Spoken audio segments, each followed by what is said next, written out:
নামক একটি ছেলেকে দেখি, যে কিনা এখানে অ্যানি নামক একটি বাচ্চার সঙ্গে খেলছিল। অ্যানি আর ম্যাক্স আসলে অনেক ভালো বন্ধু, আর ছোটবেলা থেকেই তারা দুজন দুজনকে খুবই পছন্দ করে। তাছাড়া তারা দুজনই অনেক ধনী পরিবারের ছিল, তাই তাদের বন্ধুত্ব নিয়ে তাদের পরিবারের কারোর কোনো সমস্যা ছিল না। তারা দুজন ছোটবেলা থেকে লেখাপড়া সহ সবকিছু একসাথেই করেছে। আর যখন তারা বড় হয়ে গিয়েছে তখন এক পর্যায়ে তারা একে অপরকে ভালোবাসতে শুরু করেছে। এভাবে তাদের দিনগুলো বেশ ভালোই কাটছিল। তবে একদিন রাতের বেলা প্রচণ্ড বৃষ্টির সময় ম্যাক্স অ্যানিকে সাথে নিয়ে তাদের একজন বন্ধুর বার্থডেতে যাচ্ছিল, কিন্তু সেই সময় ম্যাক্স ড্রিঙ্কস করেছিল। তাই সে কিছুক্ষণের মধ্যেই গাড়ির নিয়ন্ত্রণ হারিয়ে ফেলার ফলে তাদের গাড়িটি সোজা এসে একটি গাছের মধ্যে ঢুকে যায়। এতে করে সেখানে বিশাল বড় একটি অ্যাক্সিডেন্ট ঘটে। আর এই অ্যাক্সিডেন্টে ম্যাক্স তো কোনো মতে বেঁচে যায়, কিন্তু এখানে মারা যায় অ্যানি, যার কারণে পরবর্তীতে ম্যাক্সের প্রায় 3 বছরের জেল হয়ে যায়। এরপর ম্যাক্সকে এমন একটি জেলখানাতে নিয়ে যাওয়া হয় যেখানে মূলত দুর্বলদের প্রতি করা হয় নানা রকমের অত্যাচার। তবে ম্যাক্স যেহেতু এই ধরনের পরিবেশের সাথে অভ্যস্ত ছিল না, তাই প্রথম এখানে তার অনেক সমস্যা হচ্ছিল। তাই ম্যাক্স তখন টাকা দিয়ে এখানকার প্রত্যেকটি কয়েদিকে কিনে নিত, যাতে করে অন্যান্য সাধারণ কয়েদিদের মতো সে অত্যাচারিত না হয়। কিন্তু ধীরে ধীরে ম্যাক্স এটা রিয়েলাইজ করতে পারে যে তার জীবনের অতিরিক্ত বিলাসিতায় তার জীবনে কাল হয়ে দাঁড়িয়েছে। কারণ তাদের টাকা থাকার কারণে সে কখনোই নিজে থেকে কোনো কিছুই করেনি, সবকিছু সে টাকার মাধ্যমেই করিয়েছে। তার মানে টাকা ছাড়া তো তার জীবনের কোনো অস্তিত্বই নেই। তো ম্যাক্স যখন এই বিষয়টি রিয়েলাইজ করতে পারে তখন সে সেখানকার কয়েদিদেরকে টাকা দেওয়া বন্ধ করে দেয়। আর এতে করে দেখা যায় যে আস্তে আস্তে সেই কয়েদিরা তার উপরও টর্চার শুরু করে। তারা ম্যাক্সের উপর বাকিদের মতোই অত্যাচার করতে থাকে। আর এক পর্যায়ে তো এই অত্যাচারের মাত্রা এতটাই বেশি বেড়ে যায় যে একদিন তো সেখানকার কয়েদিরা ম্যাক্সকে ওয়াশিং মেশিনের মধ্যে বন্ধ করে দেয়। এরপর প্রায় অনেক সময় পর যখন ম্যাক্সকে বের করা হয় তখন ম্যাক্সের কাছে মনে হচ্ছিল যে আজকে হয়তো সে মারাই যাবে, কিন্তু পরক্ষণেই সে রিয়েলাইজ করতে পারে যে তার উপর আজকে এত টর্চার হওয়ার পরও তার কোনো ব্যথাই অনুভব হচ্ছে না। এখানে থাকতে থাকতে সবকিছু যেন তার শরীরে সয়ে গিয়েছে। এটা বুঝতে পেরে ম্যাক্স অনেক খুশি হয়। আর ম্যাক্স এখানে রিয়েলাইজ করতে পারে যে যদি তাকে সত্যি সত্যি বাস্তব জীবনে টিকে থাকতে হয় তাহলে তাকে কোনো ভীতু মানুষ হয়ে নয়, বরং তাকে বাঁচতে হবে একজন সত্যিকারের সাহসী পুরুষ মানুষের মতো। এসব কিছু চিন্তা করতে করতে ম্যাক্স ধীরে ধীরে নিজেকে প্রস্তুত করে ফেলতে থাকে, যাতে করে পরবর্তীতে এখানকার কোনো কয়েদি আর তার গায়ে হাত দেওয়ার সাহস না পায়। সে প্রতিনিয়ত ট্রেনিং করতে থাকে। এতে করে খুবই অল্প দিনের মধ্যেই ম্যাক্স অনেক বেশি পাওয়ারফুল হয়ে যায়, আর তার ফাইটিং স্কিলও বেশ ভালো হয়ে যায়। ম্যাক্স তখন আস্তে আস্তে কারাগারের বিভিন্ন ফাইটিং ম্যাচে পার্টিসিপেট করতে শুরু করে। আর আস্তে আস্তে তার ফাইটিং স্কিল এতটাই ভালো হয়ে যায় যে তার সঙ্গে কেউ আর সহজে লড়াই করতে চায় না। তো এভাবে দেখতে দেখতে প্রায় 3 বছর সময় পার হয়ে যায়। আর বর্তমানে ম্যাক্স এই কারাগারে অনেক ফেমাস হয়ে গিয়েছে। সবাই ম্যাক্সকে কারাগারে সবচাইতে ভালো ফাইটার হিসেবে চেনে। তবে যেহেতু এখন তার এই কারাগারে আসার 3 বছর সময় পার হয়ে গিয়েছে, তাই ম্যাক্সের সাজা এখন সম্পূর্ণভাবে শেষ হয়ে গিয়েছে। আর আজকে ছিল ম্যাক্সের কারাগার থেকে বের হওয়ার দিন, তাই সবাই এখানে খুব সুন্দরভাবে সেলিব্রেট করে ম্যাক্সকে বিদায় জানায়। ম্যাক্স তখন খুশিমনি কারাগারের বাহিরে আসে, আর বাহিরে তার জন্য অপেক্ষা করছিল তার বাবা জেমস। তবে জেমস এখানে ম্যাক্সকে বলে, আমরা এখন আমাদের বাড়িতে ফিরব না, বরং আমাদেরকে ফিরতে হবে একটি স্পেশাল জায়গাতে। কারণ এই 3 বছরে পৃথিবীর অনেক কিছুই পরিবর্তন হয়ে গিয়েছে। বিভিন্ন জায়গাতে পারমাণবিক যুদ্ধ শুরু হয়েছে, এমনকি শোনা যাচ্ছে এখন পুরো বিশ্বে পারমাণবিক যুদ্ধ শুরু হবে। এতে ধ্বংস হয়ে যাবে আমাদের পুরো পৃথিবী। তবে এখন পর্যন্ত সাধারণ মানুষের এই ব্যাপারটি সম্পর্কে জানে না। কিন্তু জেমস যেহেতু অনেক ধনী একজন মানুষ ছিল, তাই দেশের সমস্ত সিক্রেট খবরাখবর তার কাছে থাকে। আর আপাতত শুধুমাত্র দেশের ধনী মানুষেরা পৃথিবী ধ্বংসের এই খবরটি জানে যে আর মাত্র কয়েকদিনের মধ্যে পুরো পৃথিবী ধ্বংস হতে চলেছে। তাই সমস্ত ধনী মানুষেরা মিলে পৃথিবীর মাটির গভীরে এমন একটি বাংকার তৈরি করেছে যেখানে শুধুমাত্র সমস্ত ধনী মানুষেরা তাদের পরিবারকে নিয়ে আশ্রয় নিচ্ছে। আর সেই বাংকারে সমস্ত কিছু রয়েছে, তাই তাদের কারোর কোনো থাকা খাওয়ার সমস্যা হবে না। সেখানেও তারা বিলাসবহুলভাবে বাঁচতে পারবে, সেই সাথে তারা পৃথিবী ধ্বংসের হাত থেকেও বাঁচবে। এমনকি তারা সেই বাংকারের নিচে থেকেই পৃথিবী ধ্বংসের সবকিছু দেখতে পারবে। জেমসের এসব কথা শুনে ম্যাক্স তো বিশ্বাসই করতে পারছিল না যে 3 বছরে পৃথিবীর পরিস্থিতি এমন হয়ে গিয়েছে। তো জেমস তখন তাদের একটি সিক্রেট হেলিকপ্টারের মাধ্যমে তার ছেলে ম্যাক্সকে নিয়ে সেই গোপন বাংকারটির উদ্দেশ্যে যাচ্ছিল, যেটা কিনা পৃথিবীর মাটির নিচে তৈরি। তো কিছুক্ষণ পর জেমস দেখতে পায় যে সে বাংকারটি তো শুধুমাত্র মূলত মাটির নিচেই নয়, বরং এটা বিশাল বড় একটি নদীর একদম গভীরে তৈরি। আর এই বাংকারটিকে এত বেশি গভীরে তৈরির একটি কারণ ছিল, যখন পুরো বিশ্বে পারমাণবিক যুদ্ধ শুরু হবে তখন সেই যুদ্ধের আজও এই বাংকার পর্যন্ত পৌঁছতে পারবে না। ফলে এখানে আশ্রয় নেওয়া সমস্ত মানুষেরা বেঁচে যাবে। জেমস তখন ম্যাক্সকে একটি অত্যাধুনিক এলিভেটরের মাধ্যমে পানির নিচের অনেক গভীর একটি জায়গাতে নিয়ে যাচ্ছিল। জায়গাটি এত বেশি গভীর ছিল যে এলিভেটরের মাধ্যমে সেখানে পৌঁছতে অনেক সময় লাগছিল। তো ফাইনালি সেই বাংকারের কাছে পৌঁছে যাওয়ার পর সেই বাংকারে প্রবেশ করার আগে ম্যাক্স এবং জেমসের কাছে মোবাইল সহ অন্যান্য যে সমস্ত ডিভাইস ছিল সেগুলো সেখানকার একটি জায়গাতে জমা নেওয়া হয়। এরপর তাদেরকে সেখানকার স্পেশাল একটি ইউনিফর্ম দেয়া হয় এবং তাদের হাতে একটি হেলথ ডিভাইস লাগিয়ে দেয়া হয়। তবে ম্যাক্স এখানে আর দেরি না করে সোজা তার মা এবং তার দাদির কাছে চলে যায়, কারণ অনেকদিন যাবৎ তাদের সঙ্গে দেখা হয়নি। ম্যাক্সের মা এখানে ম্যাক্সকে দেখে অনেক ইমোশনাল হয়ে যায়। এরপর জেমস তখন ম্যাক্সকে পুরো বাংকারটি ঘুরিয়ে ঘুরিয়ে দেখায়। এই বাংকারে তাদের মতোই আরো অনেক ধনী পরিবারের মানুষেরা আশ্রয় নিয়েছে, যাদের মধ্যে ম্যাক্স এখানে অ্যানির পরিবারকেও দেখতে পায়, যে কিনা তার জন্যই মারা গিয়েছিল। ম্যাক্স তখন অ্যানির বাবাকে দেখতে পেয়ে দ্রুত তার কাছে যায়। এরপর সে মন থেকে তার কাছে ক্ষমা চাইতে থাকে। অ্যানির বাবা তখন ম্যাক্সকে সান্ত্বনা দেয়, আর সে তাকে জানায় যে সে তাকে অনেকদিন আগেই ক্ষমা করে দিয়েছে। এরপর অ্যানির বাবা ম্যাক্স এবং তার পরিবারকে আজকে তাদের সঙ্গে ডিনারের জন্য ইনভাইট করে। আর সেদিন রাতের বেলায় এই দুই পরিবার অনেকদিন পর একসাথে ডিনার করতে বসে। তাই আজকে এখানে দুই পরিবারই অনেক খুশি ছিল। কিন্তু এখানে আমরা অ্যানির বোন অ্যানাকে দেখতে পাই। অ্যানা এখন পর্যন্ত ম্যাক্সের উপর প্রচণ্ড রেগেছিল, কারণ সে তার বোন অ্যানিকে ভীষণ ভালোবাসত। তাই সে তার চোখের সামনে ম্যাক্সকে সহ্যই করতে পারছিল না। তবে এমন সময় সেখানে কেসি নামক একজন মহিলা আসে, আর তার সঙ্গে তার একটি টিম ছিল। মূলত এই কেসি ছিল এই পুরো বাংকারটির মালিক। ধনী মানুষেরা তাকে টাকা দিয়ে বাংকারের বিভিন্ন সিট বুক করেছে। তো কেসি এখানে সকলের সাথে তার প্রত্যেকটি মেম্বারকে পরিচয় করিয়ে দেয়। আর সে এখানে সকলকে উদ্দেশ্য করে বলে, এখানে আপনারা যারা যারা রয়েছেন, আপনারা সবাই সত্যিই অনেক বেশি ভাগ্যবান, কারণ আপনারা এই জায়গাতে থাকার সুযোগ পেয়েছেন। অনেক বেশি ধনী মানুষ না হলে এই জায়গাতে বুকিং করে থাকাটা কখনোই সম্ভব ছিল না। তাই আপনারাও হয়তো পারমাণবিক যুদ্ধে পৃথিবী ধ্বংসের সময় মারা যেতে পারতেন, কিন্তু আমার এই বাংকারের জন্য আপনারা বেঁচে যাবেন। সেই সাথে পুরো পৃথিবী ধ্বংস হয়ে যাওয়ার পরও আপনারা নিশ্চিন্তে এখানে সার্ভাইভ করতে পারবেন। কেসের কথার সঙ্গে সবাই এখানে একমত হয়। এবার সেদিন রাতের বেলা দেখা যায় যে অ্যানা একটি জায়গাতে ব্যায়াম করছিল। এমন সময় তার কাছে ম্যাক্স আসে, আর ম্যাক্স এখানে মন থেকে তার কাছে ক্ষমা চায় এবং সে তাকে বলে, তুমি বিশ্বাস করো অ্যানা, তোমরা অ্যানিকে যতটুকু ভালোবাসো আমিও তাকে ঠিক ততটাই ভালোবাসি। ছোটবেলা থেকেই আমরা একসাথে বড় হয়েছি, বড় হয়ে একে অপরকে ভালোবেসেছি। তাই আমি কি কখনোই ইচ্ছে করে চাইবো যে আমার ভালোবাসার মানুষ আমার জীবন থেকে চলে যাক? সেদিনের সমস্ত ঘটনায় একটা অ্যাক্সিডেন্ট ছিল।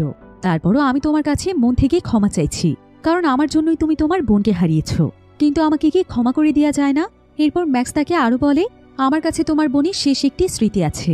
এই বলে সে অ্যানাকে অ্যানির সেই ফোনটি দেয়, যেটা অ্যাক্সিডেন্টের পরবর্তী সময় থেকে ম্যাক্সের কাছেই ছিল। অ্যানা তখন ম্যাক্সকে আর কোনো কিছু না বলে তার বোন অ্যানির ফোনটি নিয়ে তার রুমে চলে যায়। এরপর সে তার বোনের ফোনটি চেক করে দেখতে থাকে, যেখানে অ্যানি এবং ম্যাক্সের সুন্দর কিছু মুহূর্তের ভিডিও ছিল। তো অ্যানা এখানে এই ভিডিওগুলোই দেখছিল, কিন্তু ঠিক তখনই পুরো বাংকারের মধ্যে ভাইব্রেশন শুরু হয়ে যায়। সম্পূর্ণ বাংকার একদম কেঁপে ওঠে। সেই সাথে বাংকারের ইলেকট্রিসিটিতেও সমস্যা দেখা দিতে থাকে। ভিডিওর এই পর্যায়ে আপনাদেরকে এমন একটি অ্যাপের সাথে পরিচয় করিয়ে দিতে চাই, যেখানে রয়েছে একটু আলাদা এক্সাইটমেন্ট। তবে সেই এক্সাইটমেন্ট হোক আরও বেশি স্মার্ট আর সেফ, যেখানে খেলাটা এনজয় করার পাশাপাশি আপনার অনুমানও থাকবে গেমের অংশ। এখানে সবকিছু সহজ, ঝামেলাহীন এবং সেফভাবে করা হয়েছে। শুধু ম্যাচ এনজয় করুন আর অনুমান করে গেম খেলে দেখুন আপনার অনুমান কতটা শক্তিশালী। আর এখানে লেনদেন করতে পারবেন সরাসরি বিকাশ, নগদ এবং রকেট দিয়েই। ভাবুন তো, আপনার সঠিক সিদ্ধান্ত যদি আপনাকে ছোট্ট একটা বাড়তি আনন্দ এনে দেয়, তাহলে গেমটাই অন্যরকম লাগবে। এটা শুধুমাত্র শুরু। আসল জিনিসটি পিন করা কমেন্টে আপনার জন্য অপেক্ষা করছে, তাই মিস করবেন না। আর অবশ্যই প্রোমোকোড ব্যবহার করে রেজিস্ট্রেশন করলে সেখানে থাকছে আরও চমক। সবাই তখন দৌড়ে বাইরে চলে আসে, আর তারা সবাই খুব ভালোভাবেই বুঝতে পারে যে তাদের বাংকারের সার্ফেসের উপরে বিশাল বড় একটি বিস্ফোরণ ঘটেছে, যার কারণে বাংকারটি এত বেশি ভয়ানকভাবে কেঁপে উঠেছে। তাই সেখানকার একটি মাইক্রোফোনে সকলের উদ্দেশ্যে বলা হয় যে সবাই যেন উপর থেকে বাংকারের নিচের সার্ফেসে চলে আসে। সেখানে গেলে তারা আরও বেশি সুরক্ষিত থাকতে পারবে। এদিকে অ্যানা তার পরিবারের লোকদেরকে খুঁজতে গিয়ে দেখতে পায় যে তার বাবা অনেক বড় একটি ধ্বংসস্তূপের নিচে চাপা পড়েছিল, কিন্তু ম্যাক্স এবং জেমস তার বাবাকে অনেক কষ্ট করে সেই জায়গা থেকে বের করে এনেছে। তো এবার তারা কোনো মতে সেই জায়গা থেকে সোজা নিচের ফ্লোরে চলে আসে, যেটা কিনা মূলত ছিল সেফ জোন। আর সেখানে অনেকগুলো মনিটর ছিল, যেগুলোর মাধ্যমে বাহিরের পরিস্থিতি সম্পর্কে জানা যাবে। তো সবাই এই সেফ জোনে চলে আসার পর কেসি তখন সকলের সামনে এসে দাঁড়ায়, আর সে সবাইকে উদ্দেশ্য করে বলে, সর্বপ্রথমেই পারমাণবিক যুদ্ধের খবর আমাদের এজেন্সি থেকেই বলা হয়েছিল এবং আমাদের তথ্য পুরোপুরিভাবে সঠিক হয়েছে। পৃথিবীতে পারমাণবিক যুদ্ধ শুরু হয়ে গিয়েছে, তবে আমাদের এই বাংকারের জন্য আপনারা সবাই এখনো সুরক্ষিত আছেন। কেসি এখানে ভিডিও ফুটেজের মাধ্যমে সবাইকে এই বিষয়গুলো দেখাচ্ছিল যে বাহিরের পৃথিবী কিভাবে ধ্বংস হয়ে যাচ্ছে। তো এখানকার সবাই প্রায় পুরোপুরি একদিনেই সেফ জোনের মধ্যেই কাটিয়ে দেয়। এরপর যখন পরিস্থিতি একদম শান্ত হয়ে যায়, অর্থাৎ চারিদিকের বিস্ফোরণ বন্ধ হয়ে যায়, তখন কেসি তার একটি স্পেশাল টিমকে ডেকে পাঠায়। আর সে তাদেরকে স্পেশাল একটি স্যুট পরিয়ে বাহিরের দুনিয়ায় পাঠিয়ে দেয়, যাতে করে তারা সেখানে গিয়ে চেক করতে পারে যে বর্তমানে বাহিরের দুনিয়ায় কি পরিস্থিতি হয়েছে। আর সেটা তারা এখানকার সবাইকে দেখাতে পারে, যেখানে দেখা যায় যে সত্যি সত্যি পুরো পৃথিবী ধ্বংস হয়ে গিয়েছে। চারিদিকে শুধুমাত্র ধুলো আর ধুলো দেখা যাচ্ছে। সেই সাথে পারমাণবিক বোমের বিষাক্ত রেডিয়েশন চারিদিকে ছড়িয়ে পড়েছে। তাই যদি এখন সেখানে মানুষ কোনো ধরনের সুট ছাড়া চলে যায় তাহলে সঙ্গে সঙ্গে তার মৃত্যু নিশ্চিত। তো এবার দেখা যায় সেখানে লুকাস নামের স্পেশাল টিমের একজন সদস্য ছিল। সে এখানে একটি গাড়ির ইঞ্জিন চেক করছিল। তবে সেখানে যখন সে একটি লোহা দেখতে পায় আর সে তার হাত দিয়ে সেই লোহাটিকে টাচ করে তখন সঙ্গে সঙ্গে তার হাতের গ্লাভস গলে যায় এবং তার হাত একদম ঝলসে যায়। এতে সে সেখানে পাগলের মতো ছুটোছুটি করতে থাকে। অর্থাৎ রেডিয়েশনের মাত্রা এখানে এতটাই বেশি ছিল যে লোহা পর্যন্ত একদম আগুনের মতো গরম হয়ে যাচ্ছিল। এখন লুকাসের এই পরিস্থিতি দেখতে পেয়ে বাকি টিম মেম্বাররা তাকে সঙ্গে করে নিয়ে দ্রুত বাংকারের মধ্যে চলে আসে। এখন সবাই এখানে একে অপরের সাথে এই বিষয়গুলো নিয়ে কথা বলছিল, কারণ বাহিরের পৃথিবীতে তো এখন ভয়ানক রেডিয়েশন ছড়িয়ে গিয়েছে। তাই তারা চাইলেও এখন বাহিরে আর যেতে পারবে না। কিন্তু বাংকারের মধ্যেও কি সারা জীবন থাকা সম্ভব? তারা এখানে কেউ ভাবতেও পারছিল না যে তাদেরকে কত মাস অথবা কত বছরই বাংকারের নিচে থাকতে হবে। তাই তারা সবাই এই বিষয়গুলো চিন্তা করতে করতে অনেক আপসেট ছিল। অন্যদিকে এখানকার কেসি নামক যে ওনার ছিল সে এখানে তার লোকদেরকে নিয়ে লুকাসের পরিস্থিতি দেখতে চলে যায়। কিন্তু এখানে দেখা যায় কেসি এবং তার লোকেরা একটি আলাদা জায়গাতে এসে সবাই এখানে আনন্দ উল্লাসে মেতে ওঠে। আর এখানে ঘটনার সবচাইতে বড় টুইস্ট রিভিল হয়। আসলেই সবকিছু হচ্ছে কেসি এবং তার টিমের প্ল্যান। তারা মূলত শহরের ধনী মানুষদের কাছ থেকে টাকা হাতিয়ে নেওয়ার জন্য এমন দুর্দান্ত একটি মাস্টার প্ল্যান তৈরি করেছে। এমনকি কেসি এবং তার টিম চাইছিল সারা জীবনের জন্য এই ধনী মানুষদেরকে বাংকারে বন্দি রেখে বাহিরের দুনিয়ায় তাদের যে প্রপার্টি রয়েছে সেগুলোকে তারা দখল করতে পারে। কারণ এখানে প্রবেশের আগে তারা প্রত্যেকের কাছে বিভিন্ন কাগজপত্র সাইন করিয়ে নিয়েছে। তবে কেসি খুব ভালো করেই জানত যে এত ধনী মানুষদেরকে বোকা বানানো এতটাও সহজ হবে না। তাই কেসি তার পুরো টিমকে নিয়ে দুর্দান্তভাবে প্ল্যান তৈরি করতে থাকে। প্রথমে তারা শহরের ধনী মানুষদের মাঝে মিথ্যে নিউজটি ছড়িয়ে দেয় যে কিছুদিনের মধ্যেই পৃথিবী ধ্বংস হয়ে যাবে। এরপর তারা এই বাংকারটি তৈরি করে বাংকারের মধ্যে বিভিন্ন সিমুলেশন সিস্টেম তৈরি করে ফেলে। সেই সাথে তারা বাংকারের সার্ফেসের উপরে নিজেরাই বোম সেট করেছিল, যাতে করে তারা সেই বোমের বিস্ফোরণ ঘটিয়ে বাংকারে আতঙ্কিত এক পরিবেশ সৃষ্টি করতে পারে। তবে এই বিস্ফোরণটি এমনভাবে করা হয়েছিল যাতে করে এখানে কারো খুব বেশি ক্ষতি না হয়ে যায়। এমনকি তারা নিচের সেফ জোনে সকলকে যে ভিডিওগুলো দেখিয়েছিল সেই ভিডিওগুলো মূলত তারা অত্যাধুনিক এআই সিস্টেমের মাধ্যমে তৈরি করেছিল।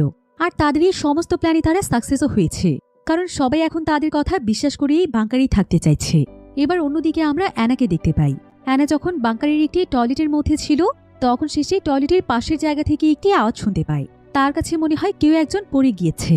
তাই অ্যানা দ্রুত সেখান থেকে বেরিয়ে আসে আর সে পাশের জায়গাটি দরজা ধাক্কা দিয়ে খুলে ফেলে। এরপর সে দেখতে পায় যে এখানে তো একটি মেয়ে নিজে নিজেকে শেষ করে দিচ্ছে। অ্যানা এতে অনেক ভয় পেয়ে যায় আর সে দৌড়ে গিয়ে সেই মেয়েটিকে ধরে। এরপর সে সেই মেয়ের গলায় থাকা রশিটি কেটে দেয় আর সে কোনো মতে মেয়েটির জীবন বাঁচায়। আসলে এই বাংকারে যতজন মানুষেরা ছিল তারা সবাই তো ছিল অনেক ধনী ব্যক্তি। তাই এখন পৃথিবী ধ্বংস হয়ে যাওয়ার ফলে তাদের সবকিছু একদম শেষ হয়ে গিয়েছে। তাদের বাড়ি গাড়ি টাকা পয়সা কোনো কিছুই আর নেই। আগে তারা বাহিরের দুনিয়ায় যে ক্ষমতা নিয়ে চলেছে এখন তারা চাইলেও কিছুই করতে পারবে না। তারা একদম নিঃস্ব। তাই এটাই এই মেয়েটি মেনে নিতে না পেরে নিজেই নিজেকে শেষ করে দিতে চাইছিল। কিন্তু শুধুমাত্র সেই নয়, এখানকার প্রায় সবাই এখানকার পরিবেশের সাথে খাপ খাইয়ে নিতে পারছিল না। সবাই অনেক ডিপ্রেসড হয়ে গিয়েছিল। এবার কেসি তখন সবাইকে জানায় যে এখন বাংকারের উপরের সারফেস অনেকটাই ঠিক হয়ে গিয়েছে, তাই তাদের কোনো চিন্তা করতে হবে না। তারা নিশ্চিন্তে বাংকারে সার্ভাইভ করতে পারবে। এরপর কেসি তখন তার টিমের সাথে দেখা করতে যায়, যেখানে লুকাসকে তার টিম মেম্বাররা মেকআপ করাচ্ছিল, যাতে করে তারা সবাই লুকাসকে দেখিয়ে দেখাতে পারে যে লুকাস বাইরে যাওয়ার ফলে তার কি হয়েছে। অন্যদিকে আমরা জেমস এবং তার ওয়াইফকে দেখতে পাই। তাদের দুজনের মধ্যে এখানে ঝামেলা শুরু হয়ে গিয়েছিল। আসলে জেমস যেহেতু অনেক ধনী একজন বিজনেসম্যান ছিল, তাই সে সবসময় নিজের ইচ্ছে মতোই চলেছে। এমনকি বাহিরের অনেক মেয়ের সাথেই তার অ্যাফেয়ার ছিল। আর তার ওয়াইফ এসব কিছু জানার পরও কখনো তাকে ছেড়ে চলে যেতে পারেনি, কারণ তার টাকার অনেক বেশি প্রয়োজন ছিল। আর এই টাকার জন্যই মূলত সে এতদিন ধরে তার সাথে সংসার করে এসেছে। কিন্তু এখন তো সবকিছু ধ্বংস হয়ে গিয়েছে। জেমসের তো এখন টাকা পয়সা কিছুই নেই, তাই জেমসের ওয়াইফের কাছেও এখন তার কোনো মূল্য নেই। জেমসের ওয়াইফ তখন জেমসকে সরাসরি বলে দেয়, তুমি এতগুলো বছর ধরে যতগুলো মেয়ের সাথে রিলেশন করেছো তাদের সবার ব্যাপারে আমি জানি। সবকিছু জানার পরও তোমাকে আমি কিচ্ছু বলিনি। তোমার সাথে চুপচাপ সংসার করে গিয়েছি। সেটা কেন জানো? সেটা শুধুমাত্র তোমার টাকার জন্য, কারণ আমার টাকার অনেক প্রয়োজন ছিল। কিন্তু এখন তো তোমার কাছে কিচ্ছু নেই, না আছে টাকা পয়সা, না আছে কোনো মেয়ে মানুষ। তাই আমার এখন তোমাকে আর কোনো প্রয়োজন নেই। আমি এখন আমার নিজের ইচ্ছে মতো চলবো। তাই দয়া করে আমার লাইফে তুমি বাধা হয়ে এসো না। কিন্তু এসব কথা শুনে জেমস অনেক বেশি রেগে যায়। এখন জেমসের ওয়াইফ যখন সেখান থেকে বেরিয়ে যাচ্ছিল তখন জেমসও তাকে বকাবকি করতে করতে তার পিছু পিছু আসতে থাকে। আর সে কারো অনুমতি না নিয়ে সেখানে থাকা সকলের ভাগের খাবারগুলো খেতে থাকে। আর এদিকে এখানকার গার্ডরা যখন এটা দেখতে পায় তখন তারা দ্রুত সেখানে চলে আসে আর তারা একটি ইলেকট্রিক গান দিয়ে জেমসকে শক দিতে থাকে। কিন্তু ঠিক এমন সময় সেখানে ম্যাক্স চলে আসে আর সে একাই সেই গার্ডদের সাথে লড়াই করে তার বাবাকে বাঁচানোর চেষ্টা করে। কিন্তু সময় মতো সেখানে কেসি চলে আসে আর সে নিজে সেখানে দাঁড়িয়ে তাদের সমস্ত প্রবলেম সলভ করে দেয়। অন্যদিকে আমরা অ্যানার মা বাবাকে দেখতে পাই। এখানে আমরা জানতে পারি অ্যানার বাবার নাম হচ্ছে হাওয়ার্ড। জেমস এবং তার ওয়াইফের মতো হাওয়ার্ড এবং তার ওয়াইফের সম্পর্ক ভালো চলছিল না। তারা দুজনে এখানে একে অপরের সাথে ঝগড়া করছিল। আসলে হাওয়ার্ডের ওয়াইফ অনেক দরিদ্র পরিবারের মেয়ে ছিল আর সে বয়সে হাওয়ার্ডের তুলনায় অনেক বেশি ছোট। কিন্তু তারপরও সে হাওয়ার্ডের টাকা এবং পাওয়ার দেখে তাকে বিয়ে করে নিয়েছিল। তবে এত বছর ধরে হাওয়ার্ডের সঙ্গে সে সংসার করলেও কখনোই সে মন থেকে হাওয়ার্ডকে ভালোবাসেনি। এবার অন্যদিকে আমরা মিলি নামক একটি মেয়েকে দেখতে পাই। এখানে মিলির কাছে কয়েকজন গার্ড আসে আর গার্ডরা এখানে মিলিকে বলে যে তারা জানতে পেরেছে মিলির ব্লাড গ্রুপ হচ্ছে AB নেগেটিভ। তাই তাকে এখন তাদের অনেক প্রয়োজন, কারণ তাদের টিম মেম্বার লুকাস খুবই অসুস্থ। রেডিয়েশনের কারণে তার শরীর অনেকটাই ঝলসে গিয়েছে। তাই মিলি এখন তাদেরকে সাহায্য করতে পারবে। আসলে কেসের লোকেরা মিলি সহ বাঙ্গারির সকল লোকদেরকে জানায় যে রেডিয়েশনের কারণে লুকাসের এতটাই ক্ষতি হয়ে গিয়েছে যে তার শরীরের অর্ধেক ব্লাডই নষ্ট হয়ে গিয়েছে। তাই এখন তাকে বাঁচাতে হলে AB নেগেটিভ ব্লাডের প্রয়োজন। তাই তারা সেই দুজন সহ মিলিকেও একটি জায়গাতে নিয়ে আসে। এরপর তাদেরকে লুকাসের কাছে নিয়ে যাওয়া হয় আর লুকাসকে তারা মেকআপ করিয়ে একদম রেডি করে রেখেছিল। এমনকি তাদের তিনজনকে এখানে আনাটাও ছিল তাদেরই প্ল্যান, যাতে করে তারা নিজের চোখে লুকাসের পরিস্থিতি দেখতে পারে এবং সকলকে গিয়ে এই বিষয়ে জানায়, কারণ এতে করে সবাই ভয় পেয়ে আর বাইরে যেতে চাইবে না। এবার মিলি যখন এখানে লুকাসকে দেখতে আসে তখন সে দেখতে পায় লুকাসের অবস্থা সত্যিই অনেক বেশি খারাপ হয়ে গিয়েছে। এবার কিছুক্ষণের মধ্যেই দেখা যায় যে লুকাস সেখানে মারা যাওয়ার অভিনয় করে। সবাইকে জানিয়ে দেওয়া হয় যে লুকাস মারা গিয়েছে। আর লুকাসের এমন পরিস্থিতি দেখে মিলি অনেক ইমোশনাল হয়ে যায়। এখন কেসি এবং তার টিম এখানে যে প্ল্যান করেছিল সেই সবকিছুই আস্তে আস্তে সাকসেস হচ্ছিল। তো কেসি টিমে আবার জ্যাক নামক একটি ছেলে ছিল। এই জ্যাক মূলত ছিল কেসির নিজের ভাই, যে কিনা মূলত অনেক অসুস্থ ছিল। তাই কেসি সবসময় তার ভাইকে তার কাছেই রাখে। এবার কেসি তখন তার সমস্ত ওয়ার্কার্সদেরকে বলে যে এখন তাদের প্ল্যানের পরবর্তী ধাপে যাওয়ার সময় এসেছে। কেসি এখানে তাদের সবাইকে বলে যে সে কিভাবে হাওয়ার্ডের সম্পর্কে সমস্ত তথ্য বের করেছিল। আসলে হাওয়ার্ড যেই পরিবারে জন্মেছিল সেই পরিবার অলরেডি অনেক ধনী পরিবার ছিল। আর পরবর্তীতে হাওয়ার্ডের বড় হওয়ার পর আস্তে আস্তে সে তার ফ্যামিলি বিজনেসের দেখাশোনা শুরু করে দেয়। আর হাওয়ার্ডের কাছে টাকা পয়সার অভাব না থাকার কারণে সে খুবই অল্প সময়ের মধ্যে অনেক সাকসেসফুল একজন বিজনেসম্যান হয়ে ওঠে। একে করে সে প্রায় 60টি কোম্পানির মালিক হয়ে যায়। আর তার প্রত্যেকটি কোম্পানি থেকে সে এত বেশি অর্থ উপার্জন করেছে যে এখন বিশ্বের 10 জন ধনী মানুষের মধ্যে তার নাম রয়েছে। কেসি আসলে ছোটবেলা থেকেই দেখে এসেছে যে ধনী মানুষেরা কিভাবে গরিবদেরকে ছোট চোখে দেখে। এমনকি নিজেদের পাওয়ার এবং ক্ষমতা কমে যাবে বলে তারা গরিব মানুষদের এগিয়ে যাওয়ার সমস্ত রাস্তা বন্ধ করে দেয়, যাতে করে তারা সবসময় গরিবদের উপর নিজেদের জুলুম এবং অত্যাচার চালিয়ে যেতে পারে। তাই সে ধনীদেরকে খুবই ঘৃণা করত। এই জন্য সে নিজে থেকে একটি টিম বানিয়েছে যার কিনা অনেক দরিদ্র শ্রেণীর ছিল, কারণ তারাই কেসির মনোভাব বুঝে তার সঙ্গে কাজ করতে পারবে। আসলে কেসি এবং তার টিমের মূল উদ্দেশ্য ছিল সেই সমস্ত ধনী মানুষদেরকে এখানে বন্দী করে রাখার পর বাইরে তাদের যত ধন সম্পদ রয়েছে তাদের প্রত্যেকের ধন সম্পদ তারা গরিবদের মাঝে বিলিয়ে দেবে, যাতে করে সমাজে ধনী এবং গরিবদের মধ্যে ভারসাম্য তৈরি হয়ে যায় আর গরিব মানুষদেরকে সমাজে ছোট হয়ে থাকতে না হয়। কেসি আসলে এটা খুব ভালো করেই জানত যে পৃথিবী ধ্বংসের ব্যাপারে সে যদি প্ল্যান তৈরি করে তাহলে ধনী মানুষেরা কখনোই গরিবদের কথা চিন্তা করবে না, বরং তারা নিজেরা বাঁচার জন্য যত টাকাই লাগুক নিজেদের আশ্রয় খোঁজার চেষ্টা করবে। আর হয়েছেও ঠিক এমনটাই। তো কেসি এবং তার টিম প্রথমে হাওয়ার্ডের সম্পত্তিকে টার্গেট করে। সবার প্রথমে তার সম্পত্তি তারা গরিবদের মাঝে বিলিয়ে দিতে চায়। তাই তাদেরকে এখন কোথায় কোথায় হাওয়ার্ডের টাকা পয়সা রয়েছে সেগুলোর ব্যাপারে সমস্ত তথ্য বের করতে হবে। তো এখন তারা সেই অনুযায়ী তাদের কাজ শুরু করে দেয়। এবার কেসি তখন বাঙ্কারের সমস্ত লোকদেরকে তার কাছে ডেকে বলে যে পৃথিবী তো এখন পুরোপুরিভাবে ধ্বংস হয়ে গিয়েছে, তাই তাদের কাছে এখন অনেক কম পরিমাণে খাবার পানি আছে। কিন্তু গতকাল রাতে জেমস কারো অনুমতি ছাড়াই সকলের ভাগের খাবার নিজেই খেয়ে নিয়েছে। তাই এখন থেকে সবাই একটু কম কম খাবার পাবে, তা না হলে খুব দ্রুতই তাদের খাবারের স্টক শেষ হয়ে যাবে। আসলে কেসি এখানে সবাইকে এই কথাগুলো এই কারণেই বলেছিল যাতে করে সবাই এই সিচুয়েশন নিয়ে আরো অনেক সিরিয়াস হয়ে যায়, এমনকি পৃথিবী ধ্বংসের বিষয়টি তারা আরো ভালোভাবে উপলব্ধি করতে পারে। সেই সাথে তারা যেন এই খাবার পানি নিয়ে চিন্তা করতে করতে তাদের উপর কোনো ধরনের সন্দেহ না করতে পারে। এবার কেসি এখানে সকলের সামনে ম্যাক্সকে অনেক গালাগালি করে, কারণ ম্যাক্স গতকাল রাতে তাদের গার্ডের উপর হাত তুলেছিল। কিন্তু ম্যাক্স গার্ডদেরকে মেরে তাদের কাছ থেকে একটি শটগান চুরি করে নিয়ে নিয়েছিল, যেটার মাধ্যমে ইলেকট্রিক শক দেয়া যায়। তাই কেসি তখন ম্যাক্সকে দ্রুত সেই গানটি ফিরিয়ে দিতে বলে। এবার আমরা কেসি এবং তার টিমকে দেখতে পাই যেখানে তারা সবাইকে বন্দী করার আগে প্ল্যান করছিল। তারা আসলে তাদের এই প্ল্যানটিকে এমনভাবে তৈরি করেছে যাতে করে তাদের শহর থেকে এই সমস্ত ধনী মানুষ এবং তাদের পরিবার গায়েব হয়ে যাওয়ার পরও কেউ যেন এটা বুঝতেই না পারে বা কারো মনে কোনো ধরনের সন্দেহ না তৈরি হয়।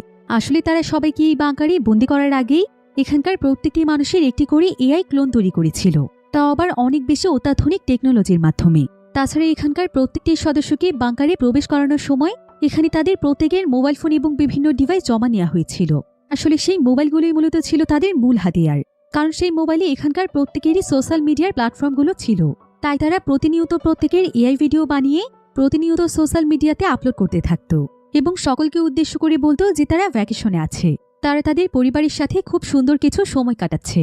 তাই তারা যতদিন সকলের সাথে যোগাযোগ না করছে ততদিন পর্যন্ত কেউ যেন তাদের সাথে যোগাযোগ না করে। অর্থাৎ এখন তাদেরকে বাহিরের দুনিয়ার কেউ আর খুঁজবে না। আর যতদিনই সকলের কাছে এই বিষয়গুলো জানাজানি হয়ে যাবে ততদিনই তো কেসির সমস্ত প্ল্যান সাকসেস হয়ে যাবে। এমনকি কেসি এবং তার টিমের কাছে প্রত্যেকের যেই ফোনগুলো ছিল সেই ফোনগুলো তারা প্রতিনিয়ত অ্যাক্টিভ করে রেখেছিল। তাই যখনই সেই ফোনগুলোতে কোনো কল অথবা মেসেজ আসে তখন তাদের এআই সিস্টেম অটোমেটিকভাবে তাদের রিপ্লাই দিয়ে দেয়। সেই সাথে কেউ কল করলে এআই সিস্টেমের মাধ্যমে হুবহু তাদের ভয়েস কপি হয়ে যায় এবং তাদের ভয়েসই তারা অপর প্রান্তের মানুষের সাথে কথা বলে। এআই এর মাধ্যমে কেসি তার সমস্ত প্ল্যানগুলোকে সাকসেস করছিল। তো আজকেও যখন এআই সিস্টেমের সঙ্গে সবার ফোন কানেক্ট করা ছিল ঠিক তখনই হাওয়ার্ডের ফোনে স্ট্যান নামক একজন ব্যক্তির কল আসছে, যে কিনা ছিল হাওয়ার্ডের বিজনেস পার্টনার। আর সে প্রায় প্রতিদিনই হাওয়ার্ডকে ফোন করে। তবে স্ট্যান আজকে হাওয়ার্ডের উপর প্রচণ্ড রেগেছিল, কারণ হাওয়ার্ডের সাথে তার অনেক গুরুত্বপূর্ণ একটি ডিল চলছিল। সে তখন একটি ভিডিও ফুটেজের মাধ্যমে হাওয়ার্ডকে উদ্দেশ্য করে বলে, তুমি এতটা দায়িত্বজ্ঞানহীন কিভাবে হতে পারো? তুমি জানো যে আমাদের এবারের ডিলটি কতটা গুরুত্বপূর্ণ। তুমি দ্রুত আমার সঙ্গে দেখা করো, তা না হলে তুমি পৃথিবীর যেই প্রান্তেই থাকো না কেন তোমাকে আমি খুঁজে বের করেই ছাড়বো। এখন স্ট্যানের এসব কথা শুনে কেসি এবং তার টিমের সবাই কিছুটা দুশ্চিন্তায় পড়ে যায়, কারণ তারা বুঝতে পারছিল না যে তারা স্ট্যানকে এবার কিভাবে সামলাবে। এবার আমরা বাংকারের সমস্ত মানুষদেরকে দেখতে পাই যারা প্রত্যেকেই অনেক বেশি ভেঙে পড়েছিল, কারণ তাদের কারো জীবনে কোনো কিছুই ঠিকভাবে চলছিল না। কারণ এখন তো তারা সবাই জানতে পেরেছে যে পৃথিবী ধ্বংসের ফলে তাদের ধন সম্পদ আর কিছুই নেই, তারা সবাই নিঃস্ব। তাই এখানকার প্রত্যেকটি পরিবারই নিজেদের লোকদের সাথে ঝগড়া করতে থাকে, ফলে তাদের সম্পর্কগুলো নষ্ট হতে থাকে। কারণ এখানে যতগুলো পরিবার ছিল সেই পরিবারের কেউ না কেউ টাকার জন্যই তাদের সঙ্গে সম্পর্ক ভালো রেখেছিল।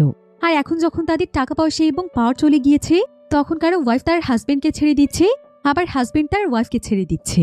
এমনকি ছেলেমেয়েরাও মা বাবাকে আর মূল্যায়ন করছে না। অর্থাৎ এখন প্রত্যেকটি মানুষের আসল চেহারা বেরিয়ে আসতে থাকে। তাই এখন অনেক ধনী মানুষেরা এটা রিয়েলাইজ করতে পেরেছিল যে এতদিন শুধুমাত্র তাদের টাকার জন্যই সকলেই তাদের পাশে ছিল। তাদের এত সম্মান পাওয়ার সবকিছুই ছিল টাকার জন্য, তাদের নিজেদের আসলে কোনো কিছুই ছিল না। অন্যদিকে ততক্ষণে কেসি টিম হাওয়ার্ডের এআই মডেল তৈরি করে ফেলেছিল, যেটার মাধ্যমে তারা স্ট্যানের সাথে সরাসরি হাওয়ার্ডকে কথা বলিয়ে দিতে পারবে। অর্থাৎ হাওয়ার্ডের হয়ে হাওয়ার্ডের এআই তার সঙ্গে কথা বলবে। তো এবার তারা তাদের সিস্টেম চালু করে স্ট্যানকে ভিডিও কল দিয়ে হাওয়ার্ডের এআই মডেল চালু করে দেয়। এরপর তারা সেই এআই মডেলের মাধ্যমে স্ট্যানের সাথে কথা বলতে শুরু করে। এখন কেসি টিম এআই এর মাধ্যমে স্ট্যানের সাথে কথা বলে জানতে পারে যে কয়েক মাস আগে তার একটি পার্টিতে অনেক বড় একটি প্ল্যান করেছিল। তারা দুজনেই সিদ্ধান্ত নিয়েছিল যে তাদের দুজনের যত ব্ল্যাক মানি রয়েছে সেগুলোকে কাজে লাগিয়ে তারা বিশাল বড় একটি কোম্পানি খুলবে। আর তাদের এই প্ল্যান একদম পুরোপুরিভাবে তৈরি হয়ে গিয়েছিল। কিন্তু এর মাঝেই হঠাৎ করে হাওয়ার্ড একদম গায়েব হয়ে যায়। তাই মূলত স্ট্যান তাকে বারবার ফোন করছিল। কেসি তখন হাওয়ার্ডের এআই মডেলের মাধ্যমে চালাকি করে স্ট্যানের কাছ থেকে এটাও জেনে নেয় যে তারা বিজনেসের জন্য হাওয়ার্ডের যে ব্ল্যাক মানির কথা বলছিল সেগুলো মূলত কোথায় আছে। আর এখানে তারা জানতে পারে সেগুলো মূলত আছে হাওয়ার্ডের বাড়ির একটি সিক্রেট জায়গাতে, যেটা মূলত একটি পাসওয়ার্ড দিয়ে খুলতে হয়। কিন্তু সেই পাসওয়ার্ড শুধুমাত্র আসল হাওয়ার্ডই জানে। তাই কেসি তখন তার পুরো টিমের সাথে প্ল্যান করে ফেলে যে যেভাবেই হোক তারা তাদের কথার জালে ফাঁসিয়ে হাওয়ার্ডের কাছ থেকে তার সিক্রেট পাসওয়ার্ডটি জানবে। এরপর তারা সেই পাসওয়ার্ডটিকে কাজে লাগিয়ে হাওয়ার্ড এবং স্ট্যানের সমস্ত ব্ল্যাক মানি নিয়ে নেবে, আর সেগুলোকে ভাগ করে তারা গরিবদেরকে বিলিয়ে দেবে। এবার কেসি একটি জায়গাতে মন খারাপ করে বসেছিল। সে এখানে তার অতীত জীবনের কথা ভাবছিল।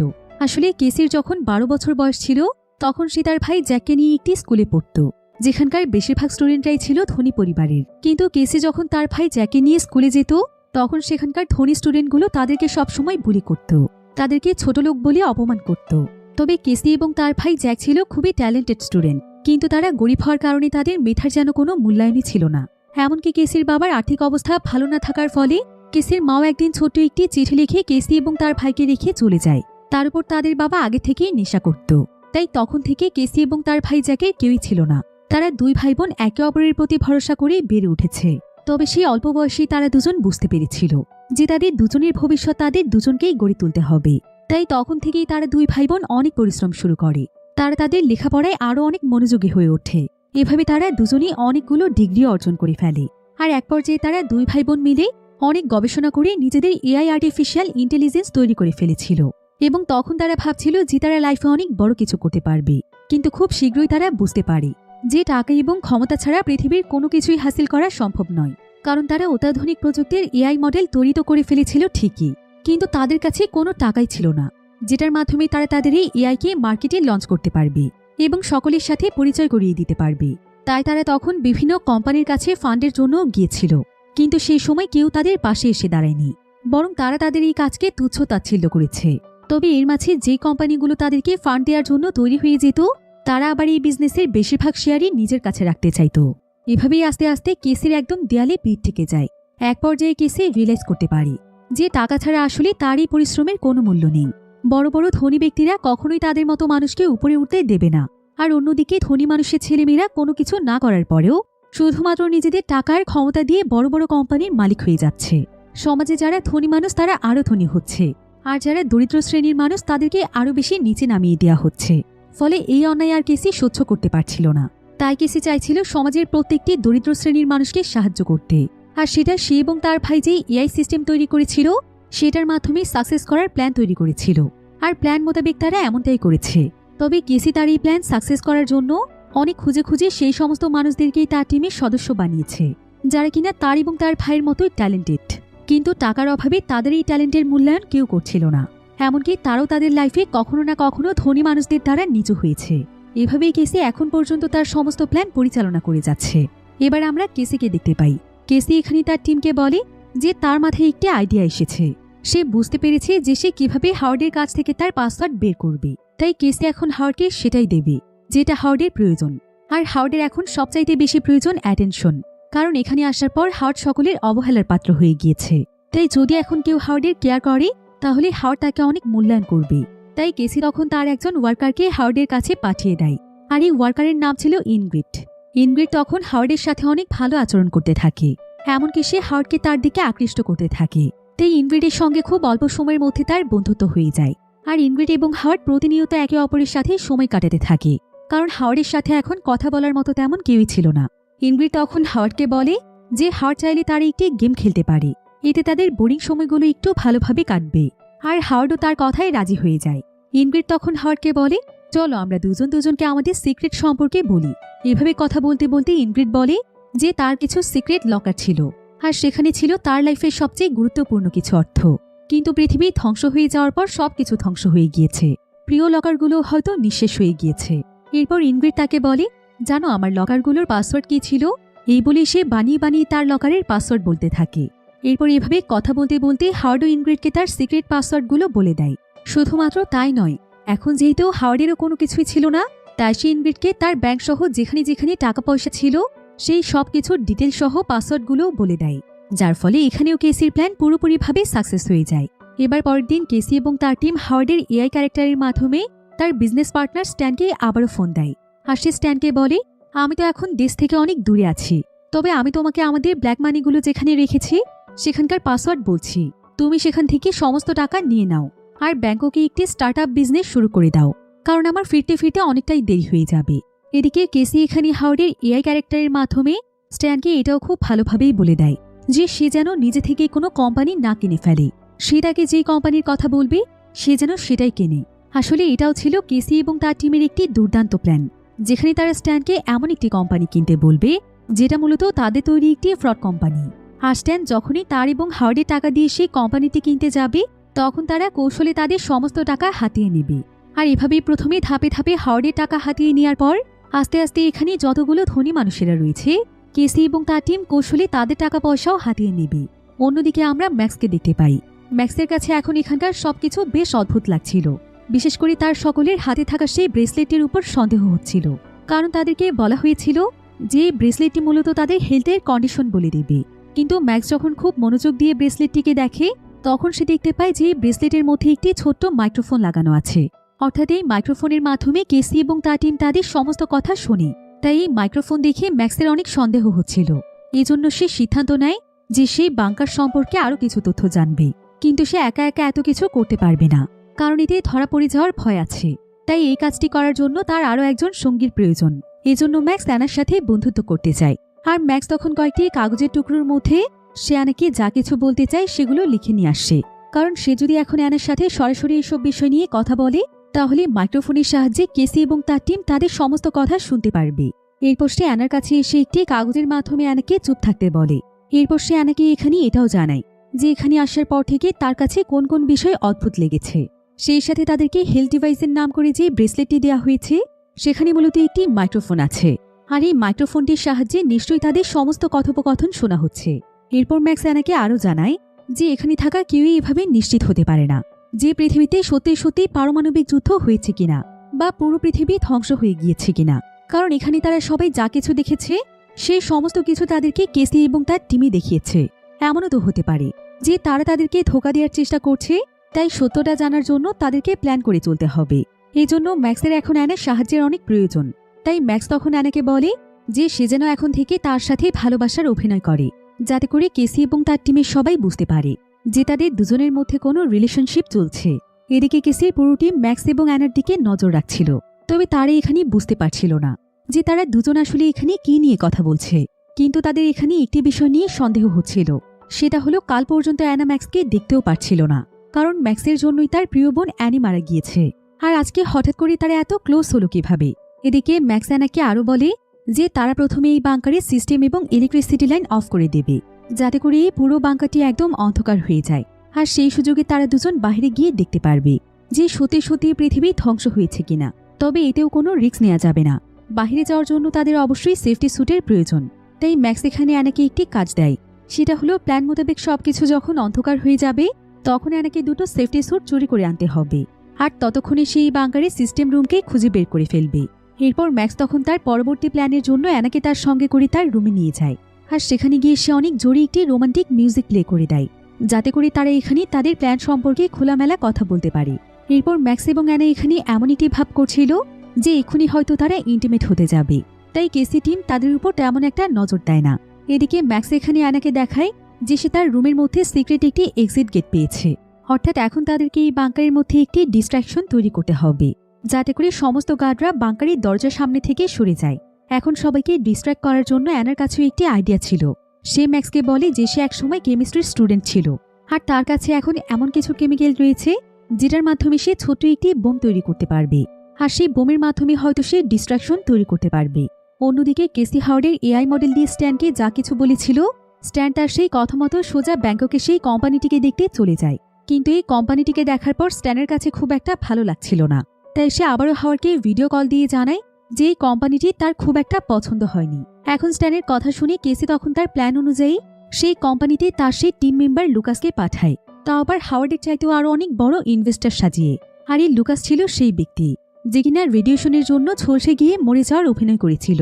আর এখন কেসি তাকে বলেছে যে স্ট্যানের সামনে সে যেন এই কোম্পানির রেট এবং শেয়ার আরও বাড়িয়ে দেয়, কারণ এতে করে স্ট্যান ভাববে যে এই কোম্পানিটির মূল্য অনেক বেশি, তাই সে লোভে পড়ে কোম্পানিটিকে কিনতে চাইবে, কারণ পরবর্তীতে তারা এই কোম্পানি থেকে অনেক লাভ করতে পারবে। অন্যদিকে ম্যাক্স অনেক খোঁজাখুঁজি করে বাংকারের কন্ট্রোল রুম পেয়ে যায়, আর সে দ্রুত সেখানকার সিস্টেম বন্ধ করে দেয়। এতে করে সঙ্গে সঙ্গে হাওয়ার্ডের এআই মডেলও বন্ধ হয়ে যায়, ফলে স্ট্যানের সঙ্গে তার যে ভিডিও কল চলছিল সেটাও বন্ধ হয়ে যায়। তাই স্ট্যান বুঝতেই পারছিল না যে সেই কোম্পানিটিকে আসলে কিনবে কিনা। এবার কিছুক্ষণ পর ম্যাক্স এবং অ্যানা প্ল্যান অনুযায়ী সবকিছু আবারও চালু করে দেয়, কারণ তাদের প্ল্যান কমপ্লিট হয়ে গিয়েছিল। এখন সমস্ত সিস্টেম আবারও অ্যাক্টিভেট হওয়ার পর কেসি দ্রুত হাওয়ার্ডের এআই মডেল দিয়ে স্ট্যানের সাথে যোগাযোগ করে, কারণ ততক্ষণে স্ট্যান কোম্পানি না কিনেই ফিরে যাচ্ছিল। এখন কেসি হাওয়ার্ডের এআই মডেলের মাধ্যমে স্ট্যানকে বলে, তুমি আমার উপর পুরোপুরিভাবে ভরসা করতে পারো, তুমি দ্রুত কোম্পানিটিকে কিনে নাও, আমি তো তোমার সঙ্গেই আছি। এখন হাওয়ার্ডের কথা শুনে স্ট্যানও কোম্পানিটিকে কেনার সিদ্ধান্ত নেয়। এদিকে ম্যাক্স এবং অ্যানা তাদের বোমটিকে সেট করে ফেলেছিল, আর এখন তারা অপেক্ষা করছিল বোমটি ফাটার জন্য, কারণ বোম ফাটলেই যখন গার্ডরা ডিস্ট্র্যাক্ট হয়ে যাবে তখনই তারা বাইরে বের হতে পারবে। এখানে অ্যানা এবং ম্যাক্স অনেকটাই কাছাকাছি ছিল। অ্যানাকে দেখে ম্যাক্স অনেক ইমোশনাল হয়ে যায়, কারণ অ্যানা তার গার্লফ্রেন্ড অ্যানির মতোই দেখতে ছিল। ম্যাক্স এখানে অ্যানাকে বলে, জানো অ্যানা, আমি তোমার বোনকে আমার জীবনের চাইতেও বেশি ভালোবাসতাম, আর এখনো বাসি। হয়তো আমি চাইলেও ওকে কখনোই ভুলতে পারবো না। আর এখন আমি যখনই তোমার দিকে তাকাচ্ছি তখনই আমার অ্যানির কথা অনেক মনে পড়ছে। আমি তোমার মাঝে অ্যানিকে দেখতে পাচ্ছি, তুমি পাশে থাকলে আমার কাছে মনে হচ্ছে অ্যানি আমার পাশে আছে। এদিকে অ্যানা ম্যাক্সের কথা শুনে বুঝতে পারে যে ম্যাক্স হয়তো তাকে ভালোবাসার কথা বলতে চাইছে। যদিও অ্যানা এতদিনে ম্যাক্সকে ক্ষমা করে দিয়েছে, তারপরও সে তার বোনের বয়ফ্রেন্ডের সাথে কোনো রিলেশনশিপে যেতে পারবে না। এজন্য সে ম্যাক্সকে পরিষ্কারভাবে জানিয়ে দেয় যে যদি ম্যাক্সের মনে অন্য কিছু থাকে তাহলে সেটা যেন সে মুছে ফেলে। এদিকে কেসি এবং তার টিমের এখন স্ট্যানের উপরেই নজর ছিল, তাই ম্যাক্স এবং অ্যানার দিকে তারা খুব একটা খেয়াল করে না। এখন কেসি স্ট্যানকে ব্যাংককে রাখার জন্য তার আরেকজন সঙ্গী ইনগ্রিডকে ব্যবহার করে, যার মাধ্যমে সে হাওয়ার্ডের কাছ থেকে সমস্ত কোড সম্পর্কে জেনে নিয়েছিল। ইনগ্রিড তখন স্ট্যানের সাথেও বন্ধুত্ব করে তার কাছে আসতে শুরু করে। এখানে প্ল্যান অনুযায়ী ইনগ্রিডের মা বাবা তাকে রেখে বিদেশ যাচ্ছিল, যেটা কিনা ছিল তাদের প্ল্যানেরই অংশ। আর স্ট্যান যখন এটা জানতে পারে তখন সে ইনগ্রিডের সৌন্দর্যে মুগ্ধ হয়ে বলে যে সে তার খেয়াল রাখবে। স্ট্যান তখন ইনগ্রিডের সঙ্গে সেখানে ড্রিঙ্কস করে পার্টি করতে থাকে, আর ইনগ্রিড তাদের প্ল্যান মোতাবেক স্ট্যানেরও অনেক কাছাকাছি চলে আসে। এরপর সে স্ট্যানকে বলে যে সে এখানে যে কোম্পানিটি কিনতে চাইছে সেটা অনেক ভালো একটি কোম্পানি, তাই দেরি না করে সে যেন কোম্পানিটিকে কিনে ফেলে, কারণ দেরি হয়ে গেলে যে কেউ কোম্পানিটিকে কিনে নিতে পারে। তাই স্ট্যান তখন আর দেরি না করে আবার সেই কোম্পানিটিতে চলে যায়। আর এখানে লুকাসও কোম্পানিটিকে কিনতে আসার অভিনয় করে, আর লুকাস এখানে স্ট্যানের সামনে ডবল ডবল দাম বলছিল, ফলে স্ট্যানকেও বাধ্য হয়ে দাম বাড়তে হচ্ছিল। এভাবে লুকাস এবং সে দাম বাড়তে বাড়তে কেসি যখন বুঝতে পারে যে স্ট্যান তার অর্থের একদম শেষ প্রান্তে পৌঁছে গিয়েছে, তখন তারা তাদের প্ল্যান মোতাবেক এই দামে এই কোম্পানিটিকে বেচতে রাজি হয়ে যায়। তাই তারা স্ট্যানকে জিতিয়ে দেয়। এখন স্ট্যান যখনই কোম্পানি কেনার জন্য কাগজে সাইন করতে যাবে তখনই আবারও কেসের এআই সিস্টেমে সমস্যা দেখা দেয়। এতে কেসি অনেক ভয় পেয়ে যায়, কারণ এক্ষুনি স্ট্যান তাদেরকে টাকা ট্রান্সফার করতে যাচ্ছিল। তবে সৌভাগ্যবশত কিছু সময় পরেই দেখা যায় যে কেসিদের অ্যাকাউন্টে সমস্ত টাকা চলে আসছে, অর্থাৎ তাদের এই প্ল্যান সাকসেসফুল হয়ে যায়। কিন্তু ঠিক তখনই অ্যানা এবং ম্যাক্স যেই বোমটি সেট করেছিল সেটা সঙ্গে সঙ্গে সেখানে ব্লাস্ট হয়ে যায়, যার ফলে পুরো বাংকারে একদম হইচই শুরু হয়ে যায়। সবাই ভয় পেয়ে জীবন বাঁচানোর জন্য এদিক ওদিক ছুটতে থাকে, এমনকি গার্ডরাও চেক করার জন্য বাংকারের ভেতরে চলে আসে। এদিকে সুযোগ পেয়ে ম্যাক্স এবং অ্যানা পেছনে থাকা এক্সিট গেটের মাধ্যমে সেখান থেকে বের হওয়ার চেষ্টা করছিল। অন্যদিকে স্ট্যান সেই কোম্পানিটিকে কেনার পর অনেক রিল্যাক্সে তার প্রাইভেট জেট দিয়ে বাড়িতে ফিরছিল, কিন্তু এমন সময় সে একটি পোস্টারে ইনগ্রিডের মায়ের ছবি দেখতে পায়, যে কিনা আসলে ছিল থাইল্যান্ডের অনেক বড় একজন অ্যাক্ট্রেস। কিন্তু ইনগ্রিড তাকে বলেছিল যে তার মা বাবা দুজনেই বিজনেসম্যান। তবে স্ট্যান এখন সবকিছু রিয়েলাইজ করতে পারে, সে বুঝতে পারে তার সাথে স্ক্যাম করা হয়েছে। সে তখন দ্রুত ইনগ্রিডের সোশ্যাল মিডিয়ার অ্যাকাউন্টগুলো চেক করতে থাকে, কিন্তু এখন ইনগ্রিডের প্রত্যেকটি অ্যাকাউন্টই ডিসেবল ছিল। স্ট্যান তখন এখানে আর একদমই সময় নষ্ট না করে সোজা সে আবারও সেই কোম্পানিতে চলে যায়। কিন্তু এখানে আসার পর সে দেখতে পায় যে এই কোম্পানিতে তো এখন কেউই নেই। এসব দেখে স্ট্যান কি করবে কিছুই বুঝতে পারছিল না। সে তখন দ্রুত হাওয়ার্ডকে ভিডিও কল দেয়। এরপর সে হাওয়ার্ডকে তাদের প্রাইভেট কিছু কথা জিজ্ঞাসা করে, যে তারা দুজন মিলে কোথায় ঘুরতে গিয়েছিল এবং কি কি করেছিল, আর সে কোন কলেজে লেখাপড়া করেছিল। কিন্তু হাওয়ার্ড এবার এখানে কোনো প্রশ্নেরই উত্তর দিতে পারে না। এতে করে কিছুক্ষণের মধ্যে স্ট্যান বুঝতে পারে যে সে আসলে এতদিন যাকে হাওয়ার্ড মনে করে কথা বলছিল সে আসলে হাওয়ার্ড নয়, বরং হাওয়ার্ডের একটি এআই ক্যারেক্টার, যেটা ব্যবহার করে স্ক্যামাররা তাকে নিঃস্ব করে দিয়েছে। এদিকে কেসি এবং তার টিমের প্রথম মিশন কমপ্লিট হয়ে গিয়েছিল। তারা হাওয়ার্ড এবং হাওয়ার্ডের সাথে তার বন্ধুরও টাকা নিয়ে নিয়েছিল। এখন এমনটা তারা আস্তে আস্তে প্রত্যেকটি সদস্যের সাথেই করবে, তাই তারা তাদের পরবর্তী প্ল্যানের জন্য প্রস্তুতি নিতে থাকে। অন্যদিকে অ্যানা এবং ম্যাক্স ততক্ষণে সেফটি স্যুট পরে বাংকারের দরজার একদম সামনে চলে আসে। আর এখন তো তারা দুজন জানতেই পারবে যে পৃথিবী আসলে একদম ঠিক আছে, আর কেসি এবং তার টিম তাদের সাথে স্ক্যাম করেছে। তাই এবার নিশ্চয়ই তারা কেসের বিরুদ্ধে ব্যবস্থা নিতে পারবে এবং তারা সবাই তাদের স্বাভাবিক জীবন ফিরে পাবে। এসব ভাবতে ভাবতে ম্যাক্স আস্তে আস্তে করে সেখানকার দরজা খুলে দেয়, আর সঙ্গে সঙ্গে সূর্যের নির্মল আলো তার চোখে মুখে এসে পড়ে। ম্যাক্স এখানে অনেক অবাক করার দৃষ্টিতে বাহিরের দিকে তাকিয়ে থাকে, কারণ প্রায় অনেকদিন পর সে বাহিরের আলো দেখছে। আর এমনই একটি থ্রিলিং এন্ডিং এর মাধ্যমে গল্পটি এখানেই শেষ হয়ে যায়। আসলে এটা ছিল এই সিরিজের সিজন 1-এর সম্পূর্ণ গল্প। সিরিজটির সিজন 2 এখনও রিলিজ হয়নি, তবে আশা করছি খুব শীঘ্রই আমরা সিজন 2 এর গল্পটিও দেখতে পাবো। তবে সিজন 1-এর পুরো গল্পটি আপনাদের কাছে কেমন লেগেছে সেটা আমাকে অবশ্যই ভিডিওর নিচে কমেন্ট করে জানাতে ভুলবেন না। আজকের ভিডিও এই পর্যন্তই, দেখা হবে পরবর্তী নতুন কোনো ভিডিওতে। সে পর্যন্ত সবাই ভালো থাকুন, সুস্থ থাকুন।